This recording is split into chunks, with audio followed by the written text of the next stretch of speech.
AfterBuzz TV, starting place to the likes of WWE female superstars Kathy Kelly, Sonya Deville, and Zelina Vega proudly presents Women's Wrestling Weekly, the world's first podcast and YouTube series dedicated exclusively to women's wrestling, featuring all the latest news as well as interviews with top superstars in the industry. And now, AfterBuzz TV's own gorgeous lady of wrestling, TK Trinidad. Bonjour, you're watching Women's Wrestling Weekly, the #1 women's wrestling show on the planet. My name is TK Trinidad, aka the Canadian Assassin, and we have nothing but an amazing show as we have every week. We have an amazing guest. She is a Stardom wrestler, the Pink Dream. Please welcome Alex Gracia. How are you doing? Hello, thanks for having me. Thanks for coming on. Your hair color is like my hair color all last year, and I'm very envious. I love the pink. Thanks. It's like totally different. I started wrestling with black hair, so I was like, Yeah, something different. Yes, exactly. So I was looking through some stuff. It looks like you started wrestling last year, 2018? Yeah, so my first match was February 22nd, 2018. So I'm a little over a year now. Yeah. So what made you want to get into wrestling? Oh gosh. Well, I grew up doing athletics. And when I went to college, I knew I wanted to do something in the sports and entertainment industry. Mm-hmm. So just looking at majors, I was like, I'll be a sports reporter.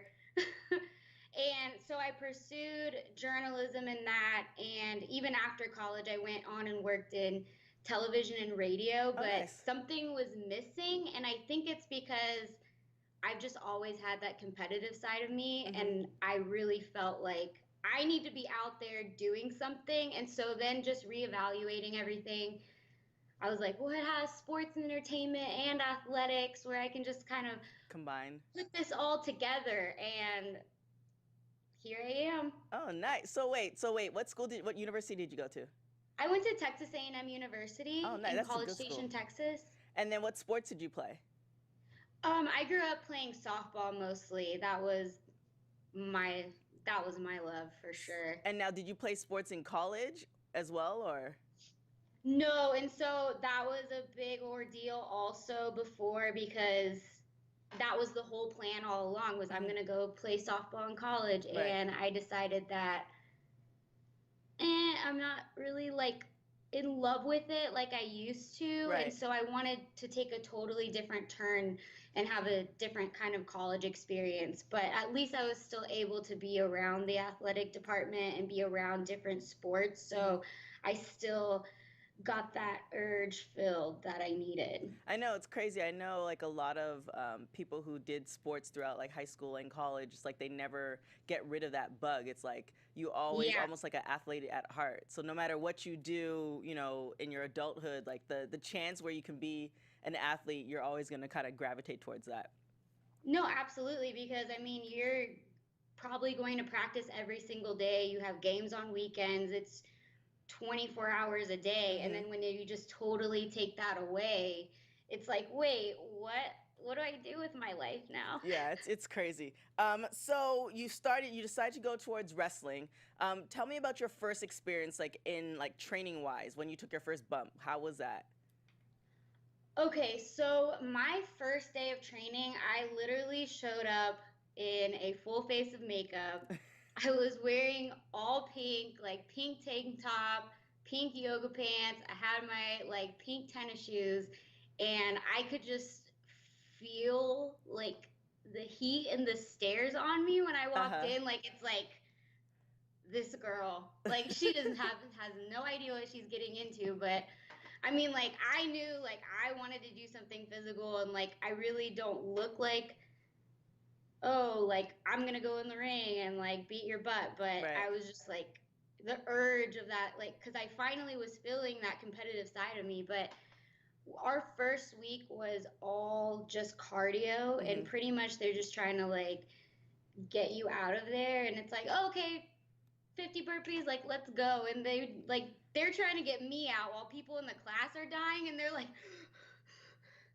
and I was just I'm not leaving. Y'all aren't getting rid of me. And so after a few weeks and just even bumping, once you're it is a shock at first because it's like, whoa, it's something your body has never experienced before. And even running the ropes, I had lines of bruises on my back, Oh my and like goodness. it just looked like I was totally like abused and beaten, which I guess I kind of was doing that to my body. But Right. I mean, once I started kind of getting the callus on my back, I'm like, okay, how do I bump harder? I want to bump harder.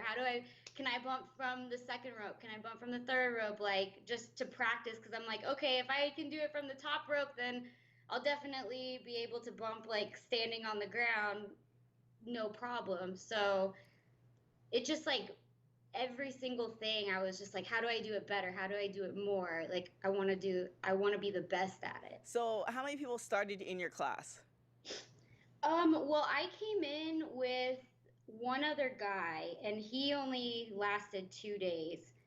Oh, wow. Um, yeah, he walked out, but there were about 20 people total at training. Mhm. So there were 5 girls at the time, which is a lot for a wrestling school. And um, just as time was going on, just with injuries and everything, before I made the move to Reality of Wrestling with Booker T in Houston, there was only one other girl in me.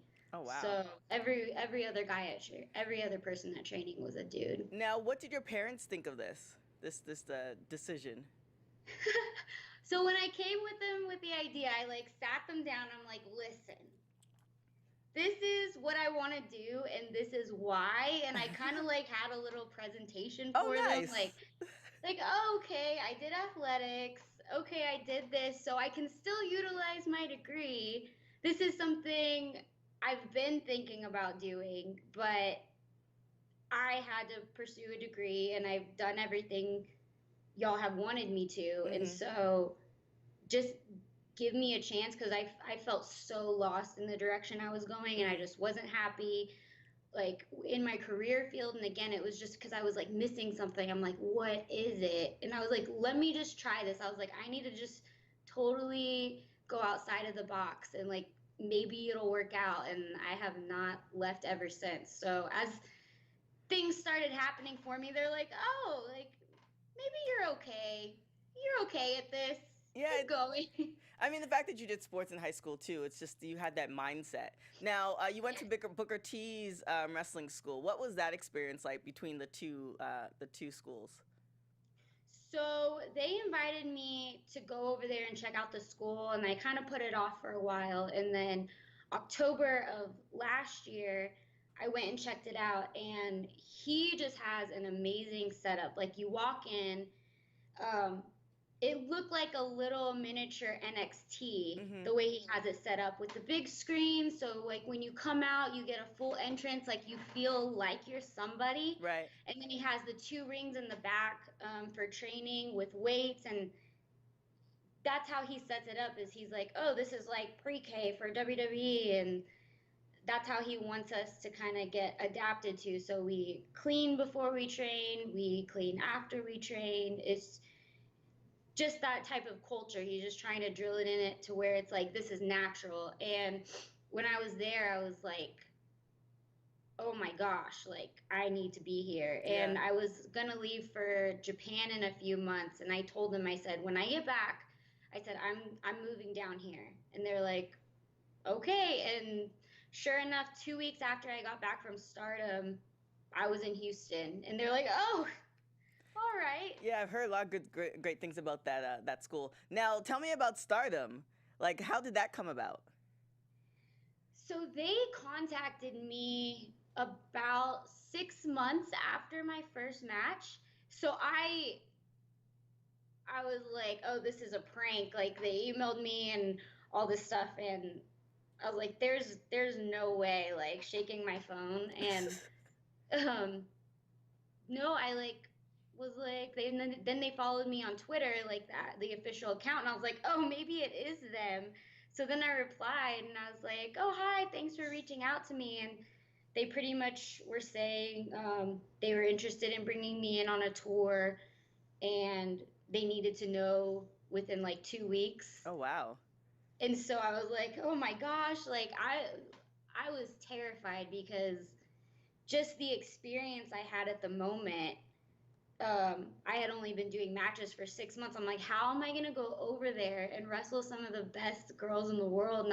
But then I sat back and told myself, I said, if I go wrestle with the best girls in the world, I was like, that's just gonna make me so much better. Right. And so I finally like got the confidence, and I was like, okay, like let's go. And they're like, please don't announce anything until we make the official graphic and the official announcement. And I was like, okay, cool. And so that came out in October, and went on my way, and it was really cool because I got to celebrate my 1 year wrestling anniversary in Japan. That's crazy. So how was that experience? Like I've spoken to a lot of folks who've been there, and everybody's experience is a little bit different. So what's your experience like? You know, you're 6 months into it. Obviously, you have the confidence that if they didn't see the confidence and the talent, they wouldn't have emailed you. So what was that experience like? Now you're in Japan. You know, what's going through your head? It was a lot of pressure because even the girls that were on the tour with me have been wrestling a lot longer than me. And to me, I was like, oh my gosh, they're so good. And I was like, everyone here is so good. And I just told myself, I'm going to fake it till I make it, pretty much. And so, like, every match, I'm like going out there, like, I know what I'm doing. But even if I don't, I'm like, I'll make myself look like I kind of do. So what was the one thing, like what's the takeaway that you took from your experience in Japan that like you're carrying throughout your wrestling career or even life-wise? I feel when I got back, my confidence in the ring definitely skyrocketed. I feel like now I can wrestle anybody, and no matter who I'm in the ring with, I feel like I can hold my own. And so that's definitely what I took away, because I would be terrified before matches. And of course, like, I still get nervous. The nerves are always going to be there. Hmm. But now I'm excited to get in the ring, and I'm like, okay, who am I wrestling? Like, and it's like a challenge for me, but a good challenge. And Yeah. so it's not like I'm scared of the challenge now. Now I want to like take it on. And now who have you had your best match with so far? Oh man. I feel like I've had pretty good matches with AQA. She's at Reality of Wrestling. Okay. She's just super athletic, super agile, one of the most athletic girls I've ever witnessed in my life. And also Thunder Rosa. Oh, love Thunder Rosa. She's Yes, awesome. she definitely pushes me past limits that I didn't even know were there. And she's kind of been there with me since the very beginning, Nice. because she used to own like Sabotage Wrestling. And just 30 days into training, I went and did a seminar, and she just said, however you want to be involved, we want you to be involved until you're ready to wrestle. And so Hmm. that kind of gave me my foot in the door. I ring announced for them until eventually I was on the card. Nice. And now, who do you want to have your matches against, or who do you have like a list of folks that you're like, man, I can't wait to wrestle with her or him? Oh my gosh. I've always wanted to wrestle Sue Young. Oh yeah. I think that will be really good. My dream match though is Alexa Bliss. Oh, that would be kind of. I could see that. I could Because, see that. like, we're the same size, and I was like, okay, like, this could work. And there's never anyone my size that I wrestle, so I Hmm. think it'd be a really interesting thing to kind of see, like, the matchup. Yeah. That Nice. was, that's dream match for sure. I like that. So, what's your ultimate goal for wrestling? Definitely to get signed somewhere, so wrestling is my career. I already feel like it is my career, Hmm. but definitely that contract wouldn't hurt. And now there's so many contracts now. I mean, AEW, Yes, WWE. it's great. Yeah, it's there's a lot more opportunities contract wise. All right, so we're gonna do something called rapid hot tags. Okay. Women's Wrestling Rapid Hot Tag. So I'm gonna ask you a question. You're gonna it's all good questions, and you just say the first thing that comes to your mind. So always early or always late. Wait, I'm picking one or the other. Yep, you can say whatever whichever one you are. I'd say always early. Last person you text. My mom. If you can listen to one album for the rest of your life, what will it be? Jackson 5. Ooh, that's a good one. If you have one superpower, what would it be? I would want to be able to speak any language in the world. I like that. Weekends or weekdays? Weekdays. Costume parties or pool parties? Pool parties. What is the one thing you love about yourself? I would say that I'm not afraid to be myself. And if you could binge watch one, what was the last show you binge watched? I watch Keeping Up with the Kardashians all the time. So no matter what time of day, what episode it is, a decade ago or the new episode, I'm there. Yeah, it feels like this season's getting a little bit on the serious end of things. It's kind of I interesting. know. So it's like, okay. I love it. Yeah, it's good. Now, if you were a crayon, what color would you be? Pink. So she's like, isn't it obvious? No. Any big matches coming up that we should look out for? So I have Wrestle Circus next month. That'll be really good. I have that. Some other things that are in the works that until they're like official, You I can't don't really want to announce jinx it. them. Okay. Is there anywhere else that you want to travel to? I mean, you already done Japan. Do you want to do UK, Mexico, Canada? I would love to go to UK. Definitely Mexico also. Yeah, those are two good ones. Now, where can people find you? So on Instagram and Twitter, it's at Alex Gracia 3. So ALEXGRACIA and then the number 3. Do people often mess that up? Like, is that your name, or is that your family's name, or did you? Yeah, that's my name, and it's my family's name too. And I'm like, why is it so complicated? I don't know, because I think I said it at home the right way, and then I thought the other way, and then when you text it, I'm like, oh yes. So I think it's just happens all the time. it's just a glitch. Well, So everybody. I'm like, oh, it's like thank you in Spanish without the S. Yeah, everybody will know it. If you don't know it, make sure to follow. So say your Instagram handle again. It's Alex, ALEX, Gracia, GRACIA, and the number 3. Thank you so much for coming on. I look forward to seeing the rise of your career. This is only the beginning. I mean, man, stardom. That's a good way to start. So definitely look forward to that. Other than that, you guys can follow us on WPW Weekly on Instagram and Twitter. Definitely, if you're watching us on YouTube, hit that subscribe button. If you're listening to us on iTunes or Spotify, leave us a comment, say what's up. We really appreciate that. Other than that, you guys can find me on everything at TK Trinidad. Till next week. Ciao, guys.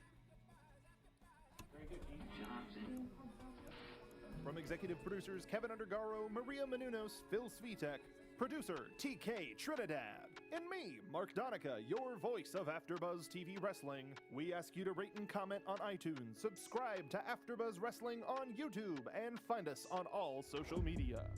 Thank you for watching Women's Pro Wrestling Weekly. See you next week.